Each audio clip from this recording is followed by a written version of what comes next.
ಗುರಗುಂಟ Amareshwara ಪಾದಯಾತ್ರಿಕರಿಗೆ T shirt ಕೊಡುಗೆ ನೀಡಿದ ಸಮಾಜ ಸೇವಕ ತುಂಬಾ ಪಿಕೆಪಿಎಸ್ ಅಧ್ಯಕ್ಷ ಬಸವರಾಜ ಜಾಲಿಹಾಳ. ಬಸವರಾಜ ಜಾಲಿಹಾಳ ಅವರು ಗುರಗುಂಟ ಅಮರೇಶ್ವರ ದೇವಸ್ಥಾನಕ್ಕೆ ಪಾದಯಾತ್ರೆ ಕೈಗೊಂಡ ಭಕ್ತರಿಗೆ ಟಿ ಶರ್ಟ್ಗಳನ್ನು ವಿತರಿಸಿ ಸಹಕಾರ ನೀಡಿದರು. ಈ ಸಂದರ್ಭದಲ್ಲಿ ಮಾತನಾಡಿದ ಅವರು, ಭಕ್ತರ ಸೇವೆಯೇ ದೇವರ ಸೇವೆ, ಪಾದಯಾತ್ರಿಕರಿಗೆ ಅಗತ್ಯ ಸೌಲಭ್ಯಗಳನ್ನು ಒದಗಿಸುವುದು ನಮ್ಮ ಕರ್ತವ್ಯ ಎಂದು ತಿಳಿಸಿದರು. ಕಾರ್ಯಕ್ರಮದಲ್ಲಿ ಸ್ಥಳೀಯ ಮುಖಂಡರು, ಭಕ್ತಾದಿಗಳು ಹಾಗೂ ಗ್ರಾಮಸ್ಥರು ಉಪಸ್ಥಿತರಿದ್ದು ಬಸವರಾಜ ಜಾಲಿಹಾಳ ಅವರ ಸೇವಾ ಮನೋಭಾವವನ್ನು ಶ್ಲಾಘಿಸಿದರು. ಅಮರೇಶ್ವರ ಪಾದಯಾತ್ರೆ ಮಾಡ್ತಾ ಇದ್ದಾರೆ.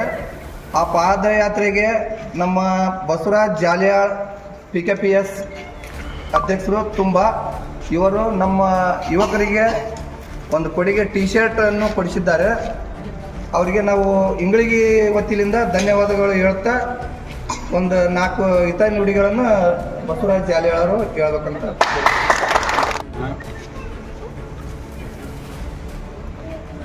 ಕ್ಷೇತ್ರದ ಆರಾಧ್ಯ ದೈವ ಚಿತ್ರಗೆ ಶ್ರೀ ವಿಜಯ ಮಹಾಂತೇಶನ ಪಾದಾರವಿಂದಗಳಲ್ಲಿ ನಮಸ್ಕರಿಸುತ್ತಾ, ಇವತ್ತಿನ ದಿವಸ ಇಂಗಳಗಿ ಗ್ರಾಮದಲ್ಲಿ ಯುವಕರು ಗುರುಗುಂಟ ಅಮರೇಶ್ವರ ದೇವಸ್ಥಾನಕ್ಕೆ ಪಾದಯಾತ್ರೆ ಹೊಂಟಿದ್ದಾರೆ. ಅವರೆಲ್ಲರಿಗೂ ಆ ಭಗವಂತ ಗುರುಗುಂಟ ಅಮರೇಶ್ವರ ಒಳ್ಳೆಯದನ್ನು ಮಾಡಲಿ, ತಾವು ಆದಷ್ಟು ಹುಷಾರಾಗಿ ಹೋಗಿ ಬರ್ರಿ ಅಂತ ಹೇಳಿ ಎಲ್ಲರಿಗೆ ನಮಸ್ಕಾರ.